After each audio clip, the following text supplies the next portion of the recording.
Hello again. Happy New Year. It's 2022, and well, hopefully you're off to having a great start to the new year. You know, a lot of people didn't think that the Purple People's Owl would come back, make it through 2021, and thus, here we are. You won't have to play the Welcome Back Kotter song. For a lot of you, you might not even know what the sitcom Welcome Back Kotter is. You might have never heard of it. It's well before some of your time. I digress. You know, yesterday, I was supposed to give a general address concerning January 6th of 2021 and what happened on that day. But I decided to, wait an additional day. And the thinking behind this was, quite simplistic in nature. I didn't want to step on, the sitting president and the sitting vice president's toes, so to speak. I wanted you to hear straight from the horse's mouth what the real, situation was. And for the most part, President Biden's speech, Vice President Harris' speech, it was the type of candor and straightforwardness that we as citizens needed to hear about January 6th. I do, however, I have a knack or habit for telling you the deep insights into the matters that, a lot of public officials, heads of states, diplomats, they won't, tread into that. This is going to be no different. I'm going to tell you the deep insights into January 6, 2021. And what it really truly means. Now, hear me when I say this. We're at a very interesting and very unique crossroad in the United States of America.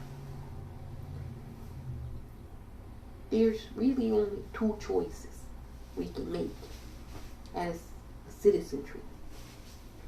We can either head in the direction of fascism, which is really what Donald Trump's ultimate goal and intention was in becoming a fascist state. And we were very close. And we already have built-in elements of fascism in this country. The tentacles, the operation, it's there. But you need, someone to maneuver and steer you in that direction. And Donald Trump, regardless of what you think about the individual, is the perfect candidate to steer the American populace into fascism. I mean, he sounds all the right notes. He hits all the right tunes, so to speak. It's about freedom and liberty. And you being a citizen, making your country great again. But beyond the platitudes, the very simplistic platitudes, there's something very insidious about the whole apparatus. Believe you me, we're going to delve into it. And then the other track we can take is to continue along and improve our democracy. All of us as citizens, we have a right to cast one vote for candidates that are running for elected office. And we use a ballot to do so. Now, in a fascist state, people don't believe that, well, one citizen, one vote is a requirement. They truly don't. They might say they're for liberty and freedom, but it's a whole different type of liberty and freedom that we're referring to and talking about. It's a liberty and freedom for them to, well, marginalize and oppress other people, you know. Now, let's talk about January 6th, 2021. What was it?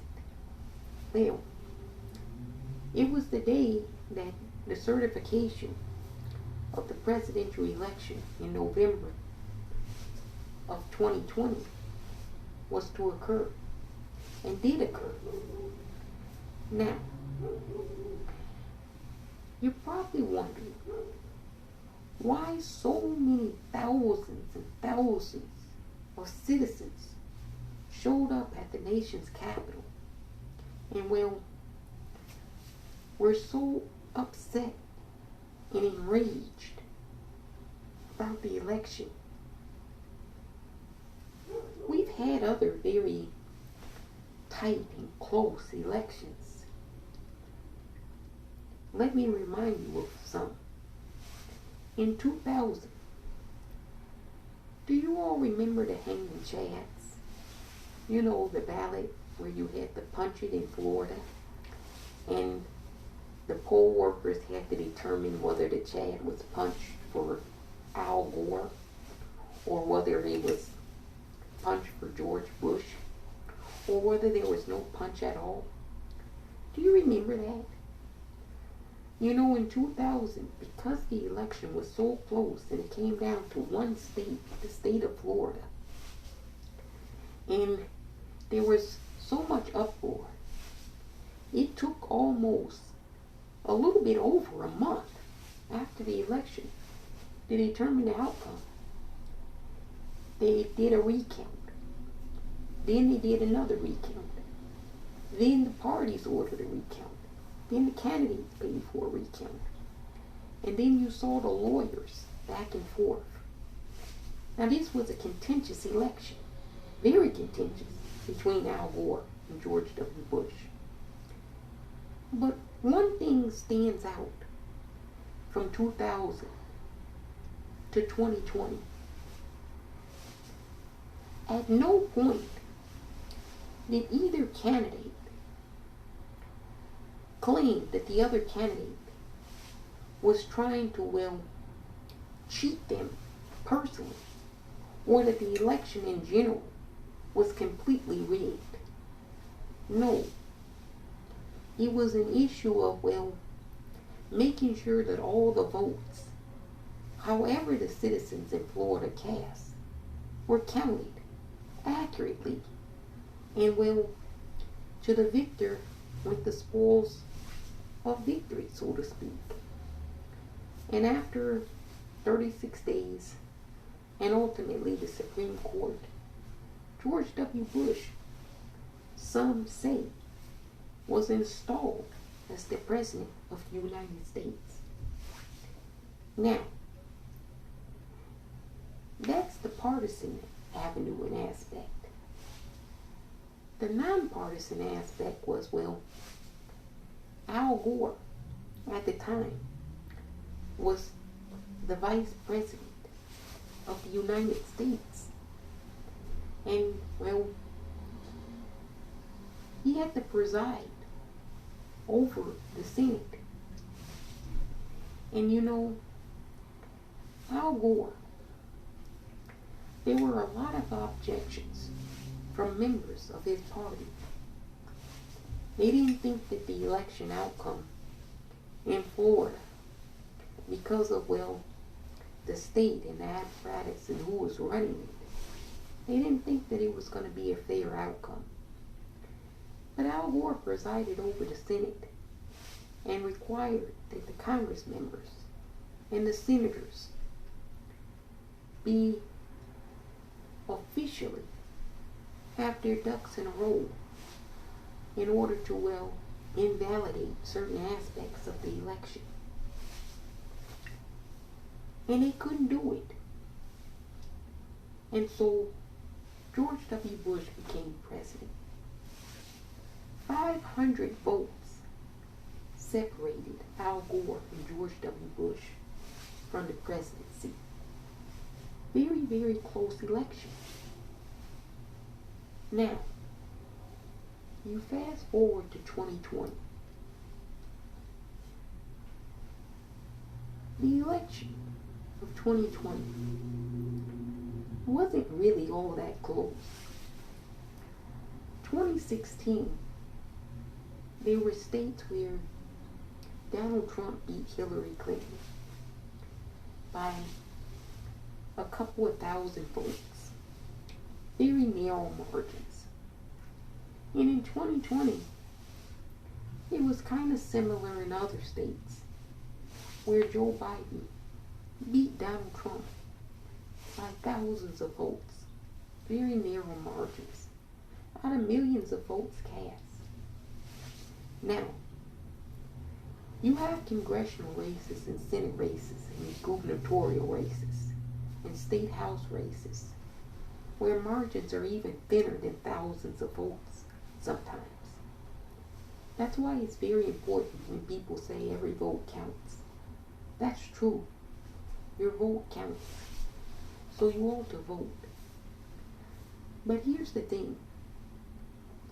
Long before the election, in November of 2020, the president at that time, Donald Trump, was casting doubts about, well, the legitimacy of a presidential election during a presidential year. I recall, and I'm paraphrasing this, that the president at the time said that there would be no need for ballots to be mailed out to American citizens to vote. Pretty much stating that in an election year, there shouldn't be an election. It was preposterous, outlandish, but he said it. Way back in the summer of 2020, he was saying that if he lost, the election would be rigged against him. Now, fast forward to November. He loses the election. About maybe a week to a week and a half after all the votes have been tallied, Donald Trump lost the election.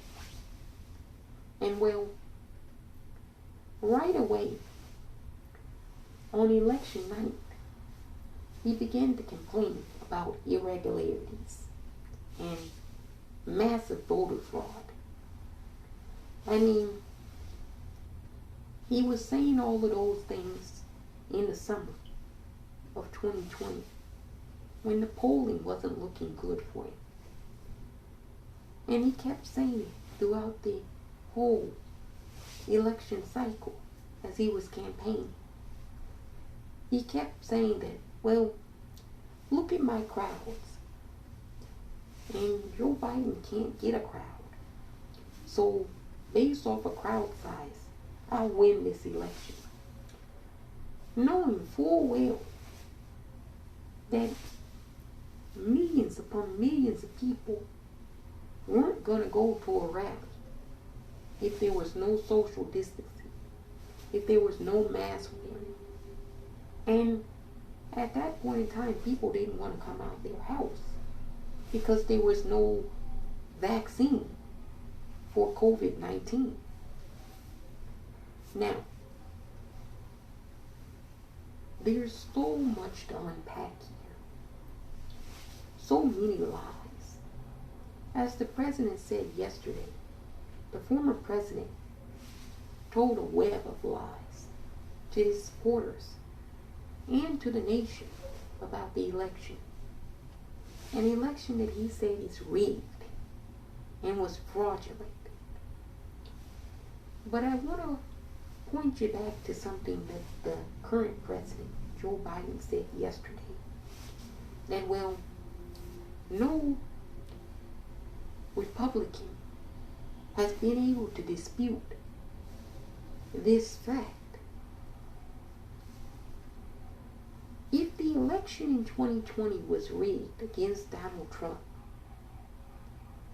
how is it that members of Congress members in the House, senators, state legislators in all the different states, municipality candidates, how is it none of their elections were interfered with or rigged or fraudulent?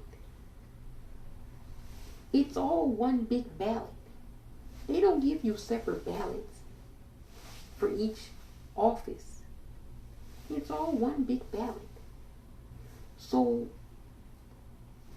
if the presidential race is tampered with, wouldn't the congressional races, the senatorial races, the gubernatorial races, the municipal races, wouldn't those be tampered with as well? It would stand to reason that that would be the case. Now, I couldn't stomach watching the full thing, but I watched snippets of the Matt Gaetz and Marjorie Taylor Greene press conference. It wasn't a press conference. RSBN, which stands for Right Side Broadcast Network, is not a truly independent media company. It's a partisan conservative front organization that, well, milked its viewers online, on the internet, to send them money to have college-age Republicans travel the country and go to each and every Trump rally and pretty much be propagandists and mouthpieces for Donald Trump. So that's who they were doing their press conference with yesterday. And one thing that stood out to me is, well, Congressman Matt Gaetz said that their intention, meaning the Republican Party and the conservatives who wanted to challenge the certification of Joe Biden and Kamala Harris as president and vice president, their intention was to, well, talk about the unconstitutionality of what certain states did. And what they're talking about is when the states decided, the governors in a lot of states, red and blue states, decided that they were going to mail each citizen a ballot due to COVID-19. They wanted to challenge that because they said that, well, the state legislators are supposed to, well, enact laws for the state, not unilaterally the governor. So their whole premise is the election was unconstitutional in how it was, well, conducted. Now, if Matt Gaetz and Marjorie Taylor Greene really believed that, if that was truly their principal belief, that the whole entire election was an unconstitutionally conducted election in 2020, can someone please explain to me why they were sworn in and they're members of Congress right now? If your principal position is truly that you don't believe that it was a constitutionally appropriate election, Why did you get seated as a member of Congress? If you were really principled, you'd have said, I'm not going to be sworn in. This was an unconstitutional election. I refuse to be sworn in on the principle of the matter.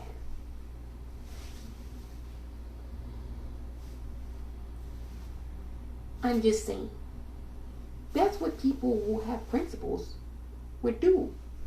They would take the principled position if they truly believed what they were stating. No, instead, Congressman Matt Gaetz and Congresswoman Marjorie Taylor Greene, Lauren Boebert, Mo Brooks, Paul Gazard, all of these individuals won their election in 2020.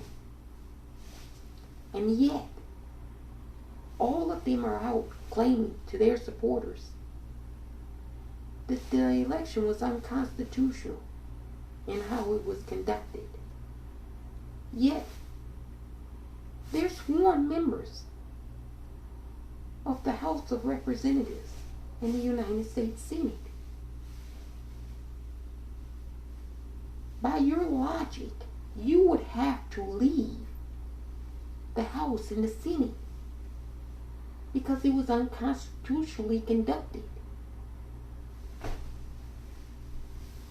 I'm just saying. I'm using their logic. This is not what I believe. I know that the election was constitutionally conducted appropriately. Let's talk about fraud. The president, the former president, the disgraced, unhinged tyrant, Donald Trump continues to claim that the election was fraudulently conducted. Okay, let's get to this argument. Can somebody please explain how Donald Trump's own Department of Justice, how Donald Trump's own Attorney General Bill Barr, how Donald Trump's own FBI Director Chris Reary,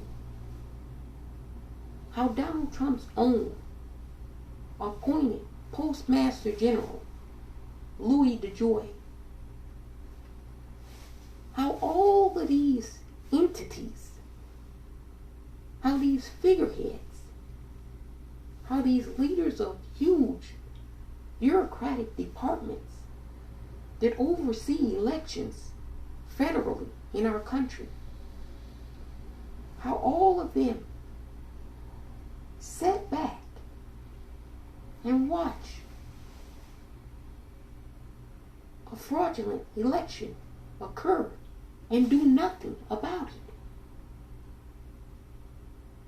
These were his people that he appointed. You're telling me Bill Barr, the Attorney General of the United States at the time, allowed for a fraudulent election?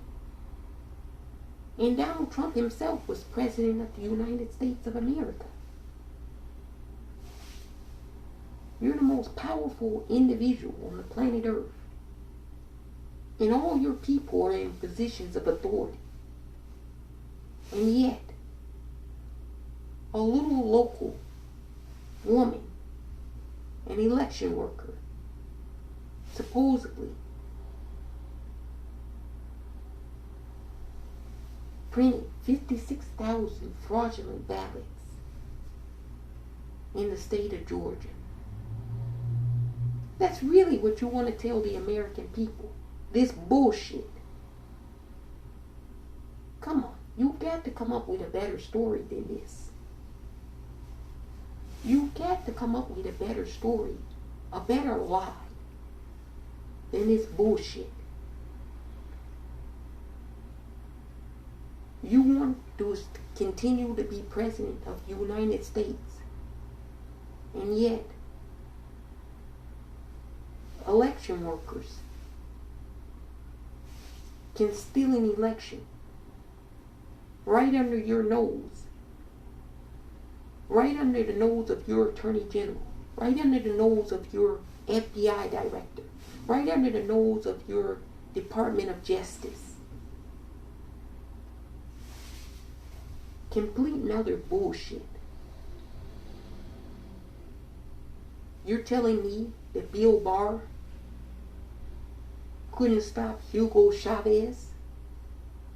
And by the way, Hugo Chavez was deceased long before the 2020 election. You're telling me Bill Barr couldn't stop a deceased Hugo Chavez from fraudulently stealing an election for Joe Biden in 2020? This is the dumb shit that they tell their supporters. You have to have an IQ below room temperature to believe some of this bullshit. There was rampant fraud, is what they're saying. Millions of votes. Yet, when it was time to prove all of this rampant fraud in the courts, the judicial system, where you're supposed to prove your case, you remember the attorneys, Linwood, Sidney Powell, and a whole host of other clowns, Rudy Giuliani.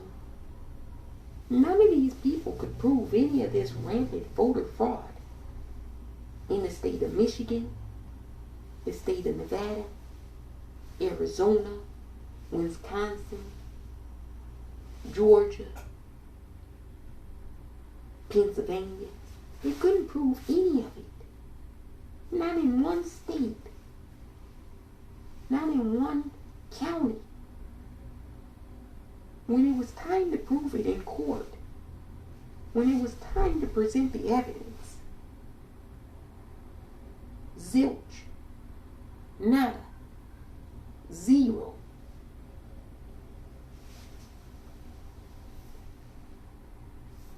So,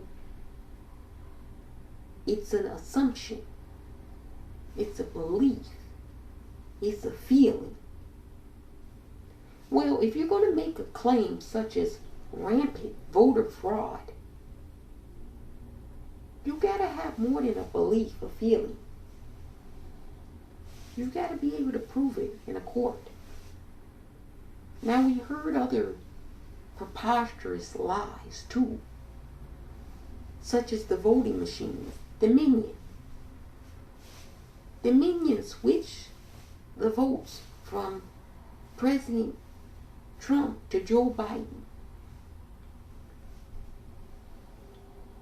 Now, Dominion is currently suing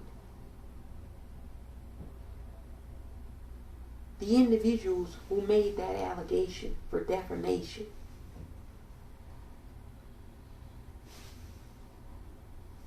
You've probably heard of Mike Lindell. Maybe you don't know who that is. That's the My Pillow dude.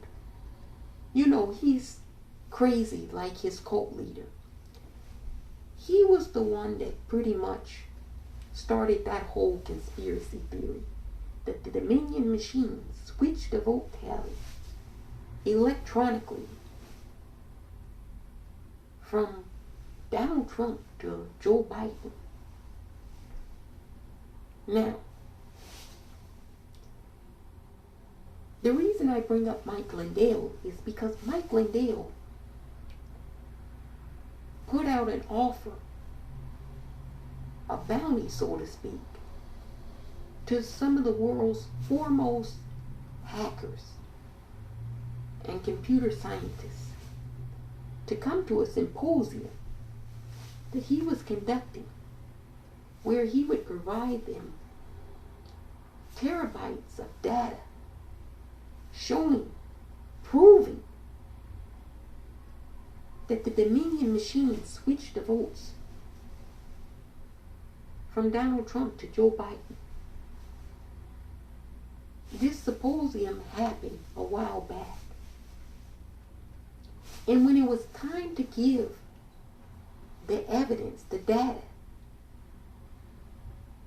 to these hackers to look over it, the leading hackers that came to the symposium are on record officially stating that Mike Lindell gave them absolutely nothing. The things that he gave them were garbage.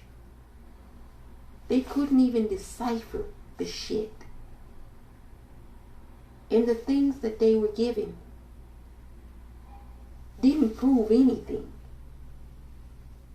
Now, he didn't even pay the hackers who he said he was going to pay, because they had to travel to come to this stupid symposium that he conducted. That's Mike Lindell. Also, Mike Lindell is the person who, after the election, crafted a plan to try to keep Donald Trump in office. Now we're starting to get to January 6th. I told you it would all start to make sense pretty soon. Mike Lindell went to the White House. See, you don't think that I know these things. I know a lot. And I told you, I'm going to tell you what January 6th was truly about. Mike Lindell went to the White House and met with the then current president at that time, Donald J. Trump. And he had some papers with him where he had written some notes. And we as citizens were able to zoom in on the paper and see what was on the notes. And wouldn't you know, there were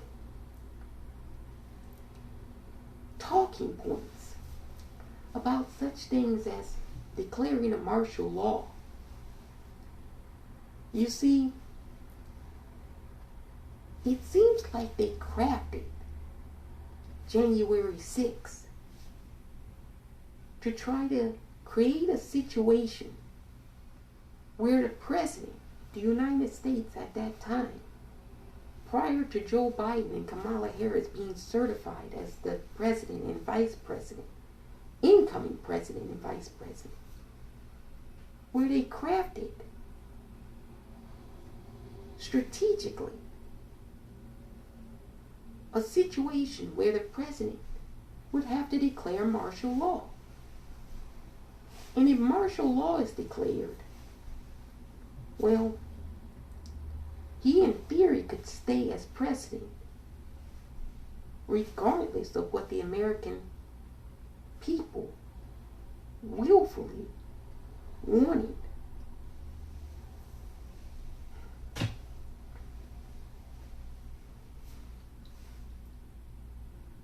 January 6th. We've got to talk about January 6th and what it was. Some people say it was a coup attempt. Some people say it was an insurrection. Some people say it was an attack on the Capitol. You know what our official position is? It was all of that shit. And there's more. Hang with me here. This is kind of out there. But it's going to all make sense momentarily. Let's go back to the fraud, because that's indicative of January 6th. You have stop the steal. Stop the steal. Let's think about that terminology for a moment. You're saying stop something that's in progress, right? Stop the steal. Well, they never proved that there was anything stolen. So I don't know how you can stop something that's not occurring to begin with. But, well, they live in a universe of alternative facts to suit their agenda, which I'm about to get to. Stop the steal. Okay. Okay. Where did the former president say that the election was stolen?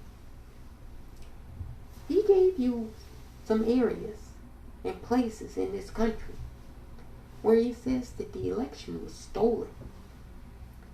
He named Atlanta, Philadelphia, Milwaukee, Detroit, Maricopa County, Las Vegas. Now, what do all of those places have in common? They're heavily areas where minority individuals live. A lot of those places are predominantly and heavily African American or very, very Latino American.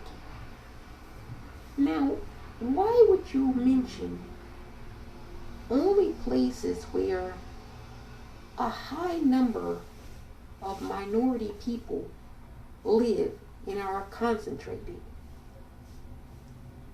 If this wasn't racial in nature, stop the steal. You remember when the election workers in Michigan, in Detroit specifically, were counting the ballots, and there were a mob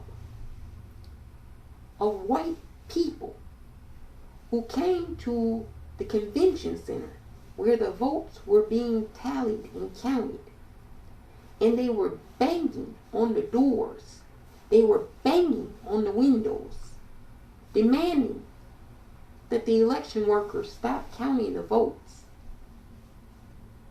You remember seeing those video footages, don't you? If you don't remember, you can go back and watch it. Here it was.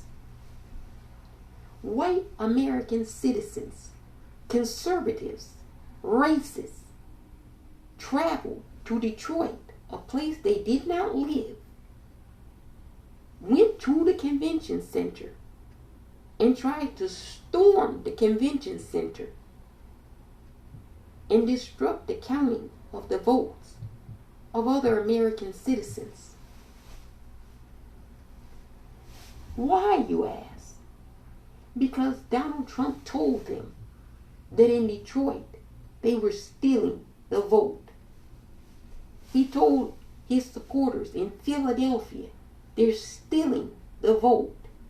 He told his supporters in Atlanta they're stealing the vote. He told his supporters in Wisconsin, in Milwaukee, in Madison, they're stealing the votes.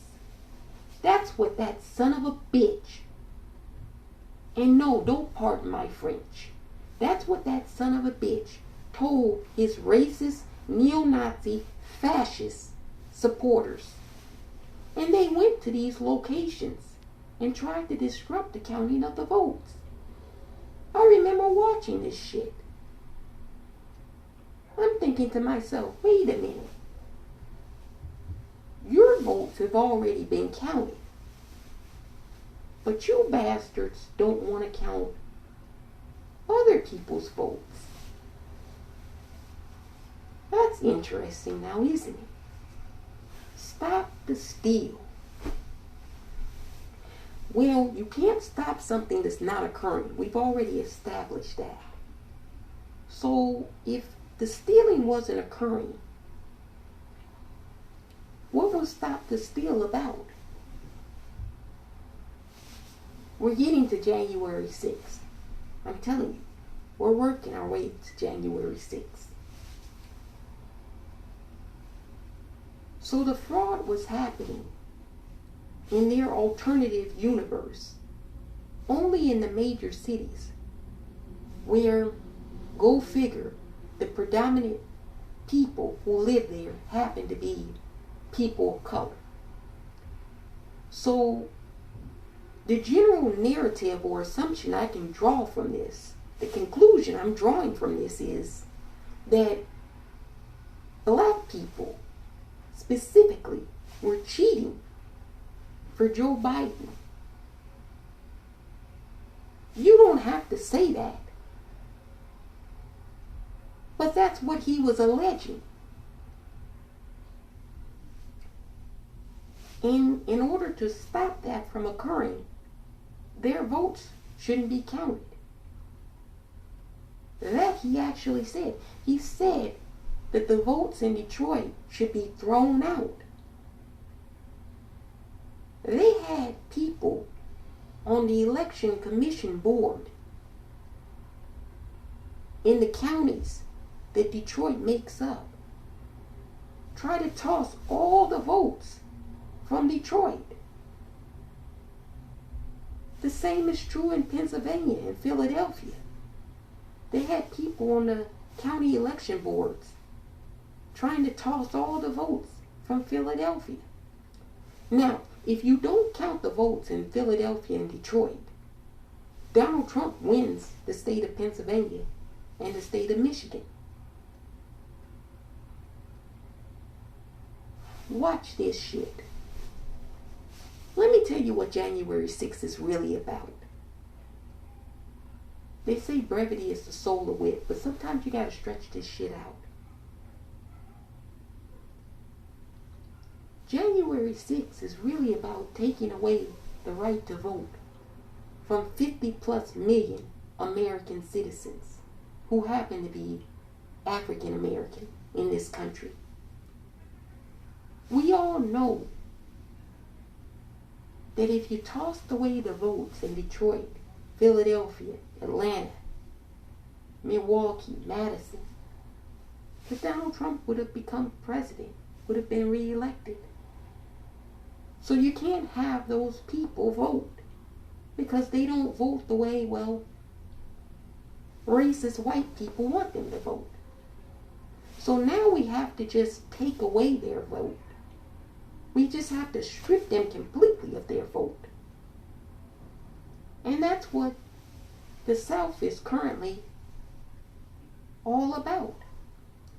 19 states have passed restrictive voting laws in this country.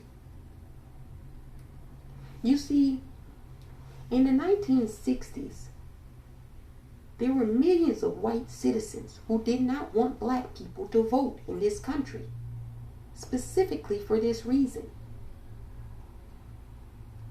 And ever since black people in 1965 garnered through blood, sweat, and tears the right to vote in America, there's been an insidious movement of conservative, white, racist, neo-Nazi, fascist Americans who have been trying to take away that right to vote from black citizens in this country. January 6th was a smokescreen for what they really want to do, which is strip away the vote from black citizens in this country. You see, Donald Trump lost the election, but behind the scenes, the Wizard of Oz, and let me tell you who the Wizard of Oz is. It's Alec. We've talked about these son of a bitches. You know Alec, the American Legislative Exchange Council. They're a group of old white men who happen to be millionaires and billionaires. Some of the most well-known and established millionaires and billionaires sit on the board of ALEC, contribute to ALEC.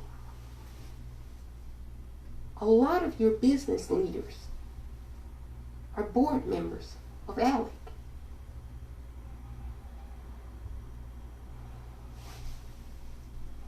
They've been plotting since 1965 to take away the right to vote from black people in this country. And here was the thing. If Donald Trump won, they were going to just take away the vote through the judicial system. That's why he installed Supreme Court justices. But if he lost, they were just going to holler and scream and yell, fraud, fraud, fraud, fraud, fraud. Atlanta, Detroit, Chicago, you know, where all those black people live. They cheated. They committed fraud. We have to pass restrictive voting laws now. So either way the cookie crumbled, the old white billionaires and millionaires who are racist as fuck in this country, we're going to try to take away the right to vote from black citizens in this country again. Win or lose, that was the agenda. And if they couldn't do it through the judicial system, if they couldn't do it through the legislative system, well, they needed to strategize an army of fascists, brown shirt, citizens of this country to storm the United States Capitol and murder elected officials to get their way. That's January 6th in a nutshell. It's all about taking away the right to vote from black American citizens. Make no mistake about it. No, Joe Biden didn't say that yesterday. Nor did Kamala Harris. You know why they didn't say it? Because America has to put on a facade. We're the United States of America, don't you know?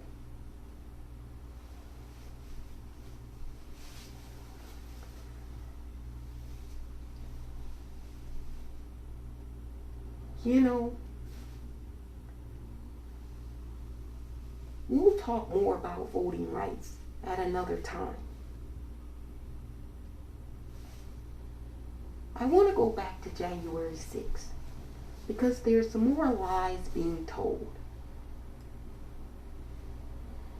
There's a lie being told that, well, Black Lives Matter and Antifa were really the people who stormed the Capitol.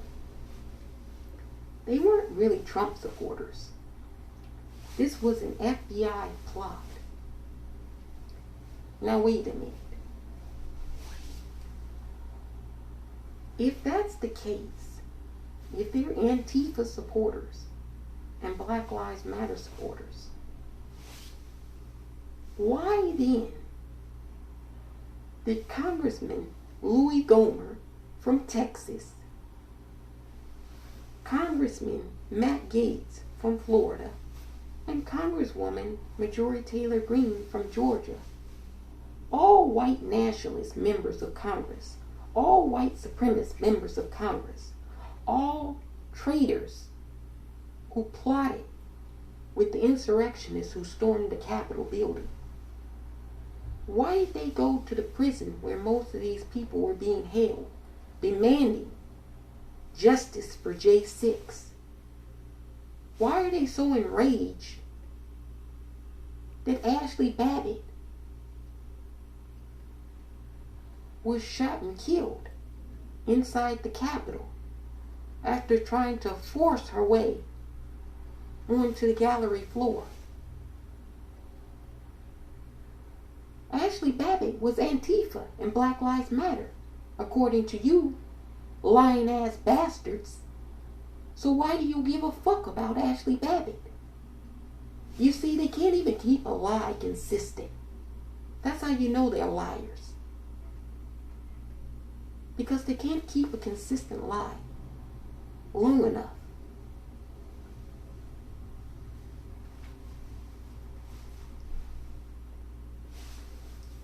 Look, I told you. We're ruthless. We go straight for the jugular. We know who our adversary, our real adversaries are. And just like they want us, we want them. The feeling's mutual, so to speak.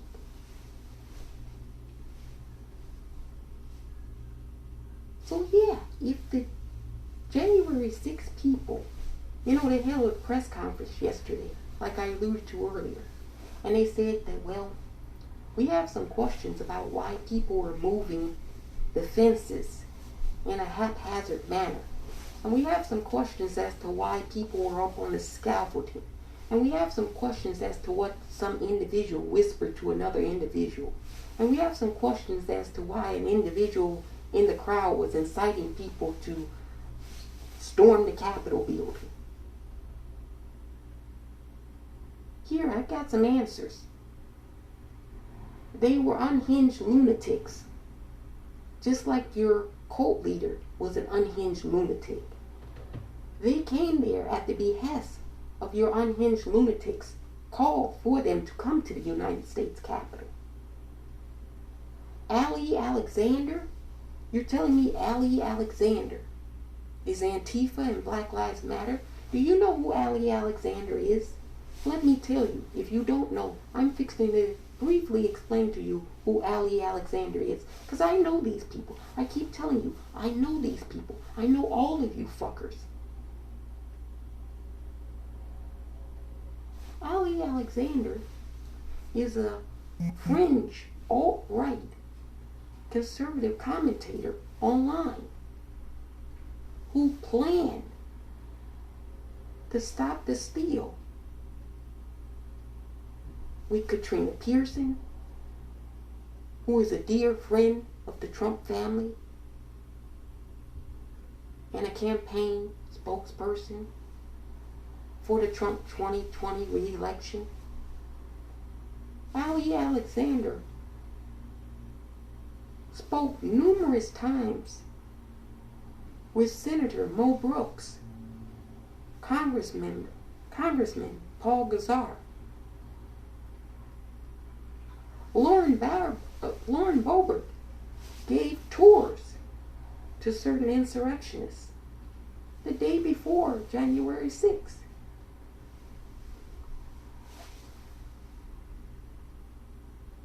She was live tweeting the geolocation of the Speaker of the House. You know they had radios, right? The Proud Boys, the Oath Keepers, the 3%, the Patriot Front. I know you fuckers. You don't think I know who you are. I know who you are. We all do. Believe you me, there's a season for everything. People always say, well, wait a minute, you do a lot of talking and you don't really do a lot of action. There's a season for everything. When it's time to do action, I guarantee you, there'll be a lot of action.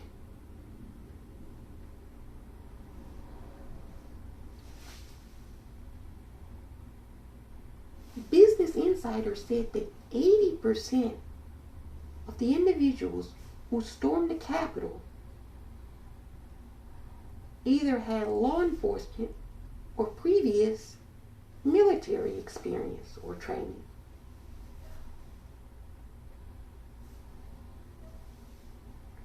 %. You saw that crowd. It was mostly white men. We had 7 officers from SPD, the Seattle Police Department, attend January 6th.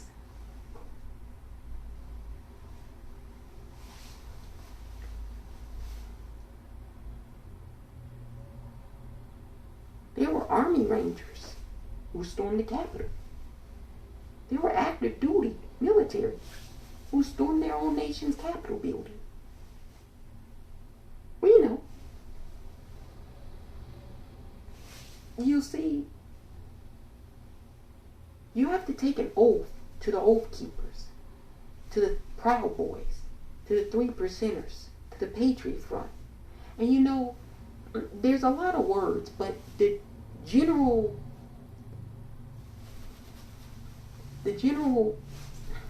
meat of the oath, so to speak, is that you swear to be a white supremacist. Liberty and justice and freedom for all. Sure, you tell that bullshit to anybody who you think will believe it. But don't spew that shit to me. We know. I know who the Proud Boys are. I know who the Oath Keepers are.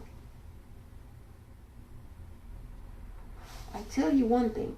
You fuck around and you're gonna find out what we're capable of too. They're always like, we have guns, we have ammunition.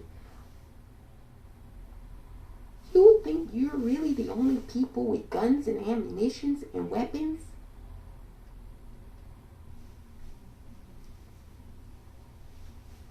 Good luck with that. We just don't post that shit on Instagram. There's nothing to glorify about it. Like I said, there's a season for everything. And when the season of action begins, I'll be right in the front row with everything I get. Fuck around and you'll find out. January 6th. It was about pure and naked partisan power. And the victims, well, the victims of January 6th were the American citizens who were shocked to see their own nation's capital attacked by people who they thought were, well, citizens of this country. We're going to have to come to terms with being at a crossroad. We talked about this at the very beginning. We can either choose fascism or we can choose democracy. We're going to have to come to terms with there's millions of citizens in our country who are fascists, who are Nazis, who are white supremacists, who are white nationalists, and don't believe that anyone else besides them should have a say-so in the governing process of this nation. Now, I don't know who the fuck died and left them heir apparent to this country. But I can guarantee you, so long as I'm a citizen of this nation, and that might not be very much longer, so long as I'm a citizen of this nation, they're not going to be the only people who have a say-so in the governance of this country.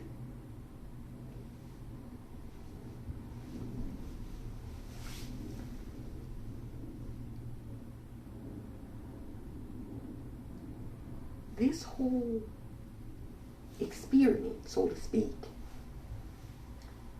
is about one person, one vote.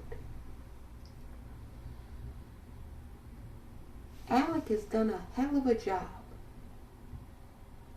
through its lobbying arm, its campaign contributions of dark money,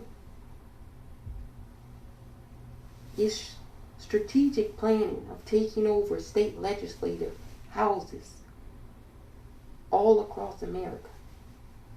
It's done a hell of a job trying to usurp that very basic principle of one person, one vote. And for all the work that Alec has done to chip away at that very basic and simplistic notion of one person, one vote, it didn't work in 2020. And so now,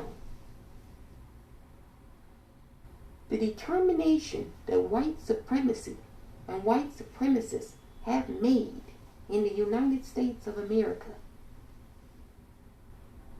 is to just take away the right to vote of 50 plus million African American citizens. The right to cast a vote for representation in this country. Now, we saw how that played out the first time in the 60s. John Lewis on Edmund Pettus Bridge, getting his head beat in by the sheriffs. I can guarantee you that the imagery won't be the same this time around. Nobody is going to stand there and get their head beat in by law enforcement or white nationalists. We're not going to go for you driving your cars into peaceful protesters like Alex Fields Jr. did in Charlottesville, murdering Heather Heyer. We're not going to go for this intimidation through violence. If you think that you're going to be a savage and a barbarian, and you're going to intimidate your way into power, I can guarantee you that if you think you're holding weight, baby boo, you haven't met the apes yet. I'll get some savages of our own.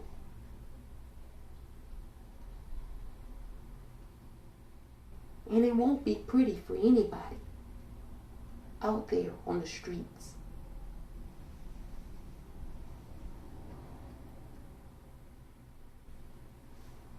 We can't have this happen.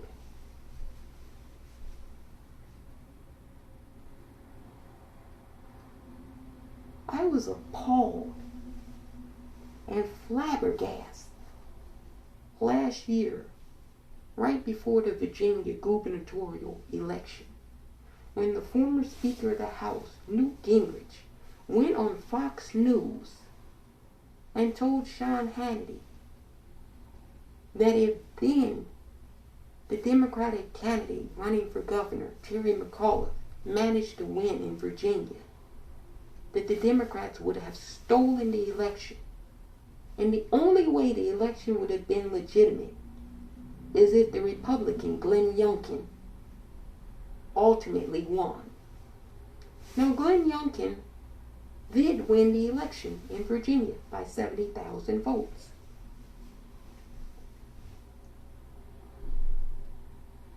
So the election wasn't fraudulent because the Republican won.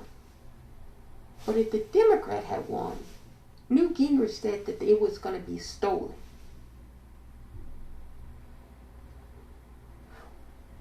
We literally have a party that does not believe in democracy. If they win elections, the election is fair. If they lose the election is rigged. There's rampant fraud. There's a need to pass restrictive voting measures.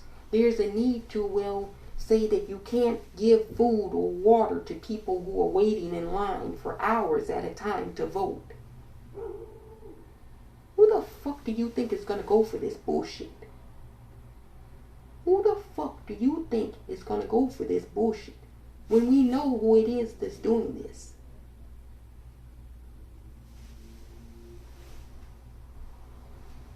There's going to be a reckoning that's coming to this country very soon, time is running out. I don't say that lightly. And it gives me no pleasure to announce that.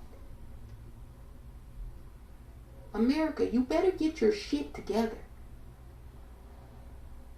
You don't want to go back to 1965. And better yet, you don't want to go back to 1965, but in a 2022 type of way. In a COVID-19 new normal way. You better get your shit together, America. Stop listening to white nationalists and white supremacists. They're in the minority, and they know it. Look, you can have whatever viewpoints you want. It's a free country. Nobody can control how your mind works. But if you think that you're going to intimidate people who disagree with your ideology, your worldview, and if you think you're going to intimidate those people through sheer violence, oh, you got another thing coming to you. I tell people all the time, I'm nice. I don't do shit. But if you fuck with me, or you fuck with us,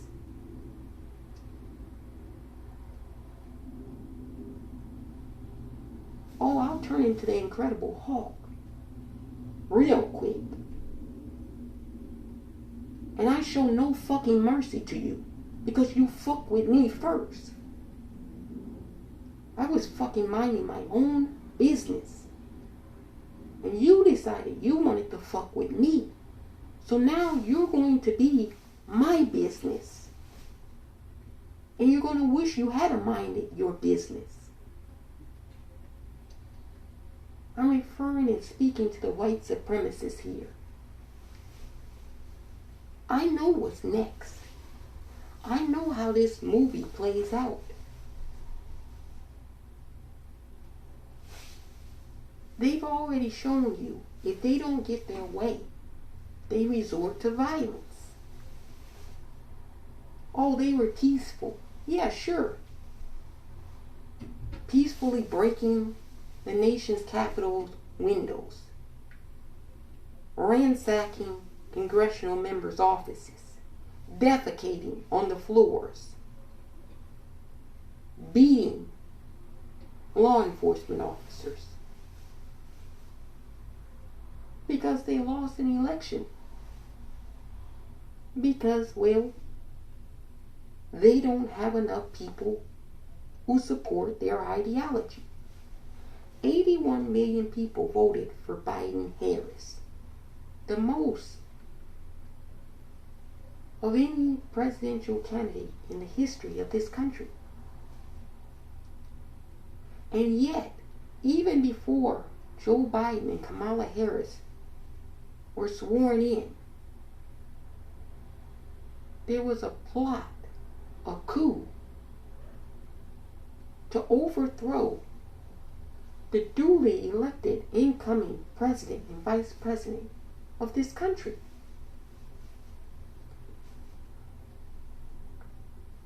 Everybody responsible for that shit has to be held accountable.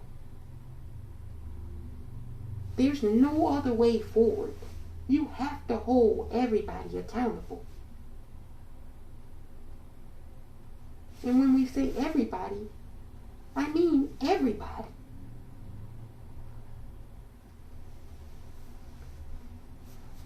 People are like, oh, it could happen again.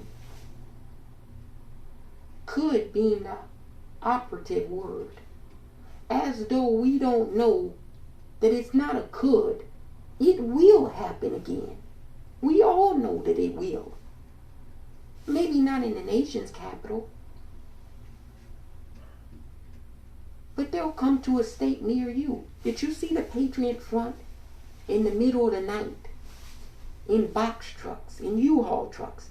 They're hiding out in the back of U-Haul trucks.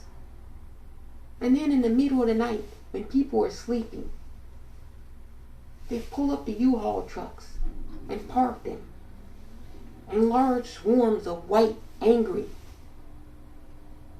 men get out of these trucks, marching in sync with their signs. You remember the same people that came to Charlottesville in the middle of the night with their tiki torches, chanting, "Jews shall not replace us." Those are the same people in the mass carrying the American flags now, saying that they believe in patriotism and they believe in freedom and liberty, and they want to reclaim America. And you go on their website and you read that shit, and they're saying they want to reclaim America for straight heterosexual white men. Who the fuck has all the money in this country besides straight heterosexual white men?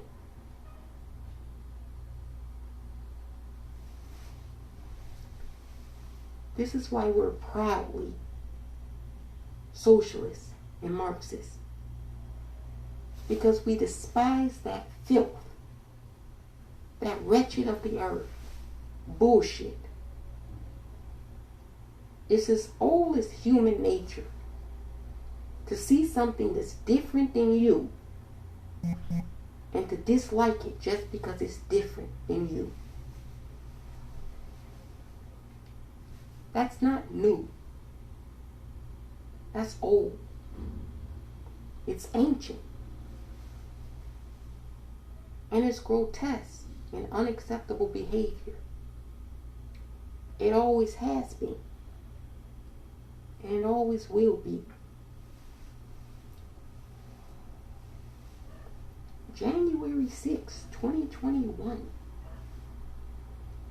A day that'll live in infamy in America. We'll have many more days that will live in infamy in this country. Plenty more. Until we do what we know we all need to do. Until we take the steps and actions to truly root out white supremacy in this country. We have to hold everybody accountable. I don't understand why, to this day, a year and a day from January 6th of 2021, I don't understand why the sitting Commander-in-Chief, President Joe Biden, hasn't declared the Proud Boys, the Oath Keepers, the Three Percenters, Patriot Front, why they have not been declared domestic terrorist organizations. You know, Canada, just north of the border, over yonder, declared the Proud Boys a terrorist organization. If you are declared a terrorist organization, you can't do business transactions. That dries up the money pretty quickly. Nobody is going to want to do business with a declared terrorist organization.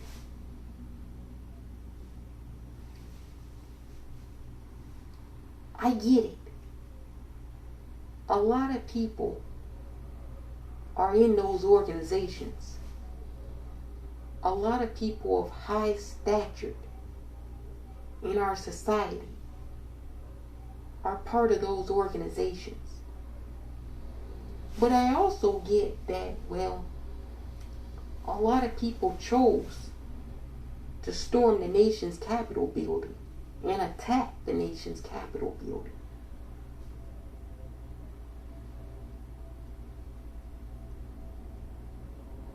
Actions should have consequences.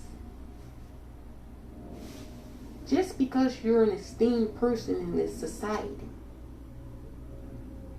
it doesn't give you the right to be, well, a white supremacist. And then, based off of your behavior, there's no ramifications or accountability for you behaving in a grotesque manner, in an unacceptable manner. No, there has to be accountability this time. If there's no accountability this time, believe you me, they will do it again. And the next time they do it, it's going to be 10 times worse than the previous time. But there will be a difference when they try to do it the next time. We'll be there. I'll personally be there.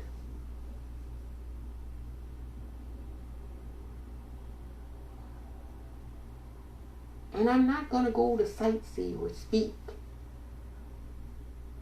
No.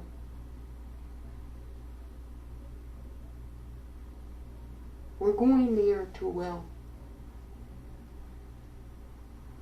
we're going there to take care of business.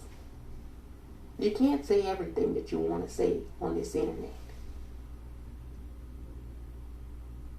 It'll be action-packed for sure.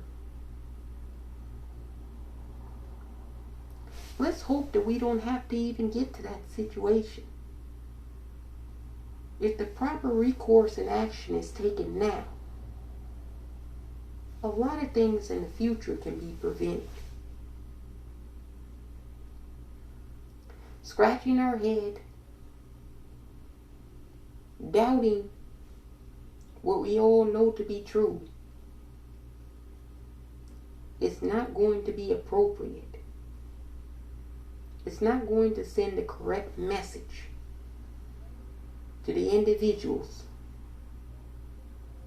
who need to have a stern lesson met to them. I don't care if they were from Uranus or Jupiter, Mars or Pluto. There's a proper way to conduct yourself when you go out into the public. If you fucking can't conduct yourself in the public, then you need to be put away. Put those white supremacist bastards away, America. If you don't put them away, we're going to take matters into our own hands. Because we're not going to go for their bullshit. It's been 400 years, America. Time is up. Do what you know you need to do to preserve this country. Or you can watch the country disintegrate. We're at a crossroads. It's either fascism or democracy. And we have to be real. There's millions of citizens who are fascists. And there's millions of citizens who support democracy. The president yesterday said that this was a battle for the soul, the nation. That's true. We believe that. That's very much true.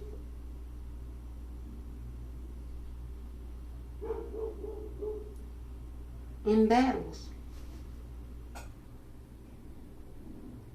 they're never pretty. But the greatest, the legendary people who win battles, you know what they do, Mr. President? They do what's necessary to win the battle. Presidents have 4-year terms, and then they're up for re-election. It's no guarantee that a president will get re-elected. It's a guarantee that you'll have 4 years, barring any health issues. All presidents have that guarantee. On January 20th, Joe Biden and Kamala Harris will have been president and vice president for 1 year. We're in a battle for the soul of the nation, according to the president. Mr. President, you have 3 more years. This you know for certain. Take this battle seriously, or else we won't have a nation.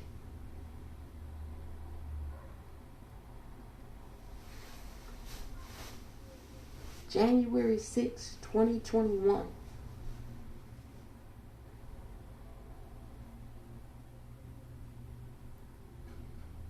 Don't let them whitewash January 6th. They were peaceful protesters. It's just like the Black Lives Matter. There was property destruction in the cities. You know, they keep telling this whole big effing lie that cities were burned to the ground. Motherfucker, I was here the whole year in 2020. Just like I was here the whole year in 2021. Stop saying that Seattle burned to the ground. It did not. But I guarantee you, if you fuck around and try to take away 50 plus million citizens' vote, the right to vote, not only will one city burn to the ground, your whole fucking nation will burn to the ground. The entire continent might burn to the ground. Do what you need to do and take care of business.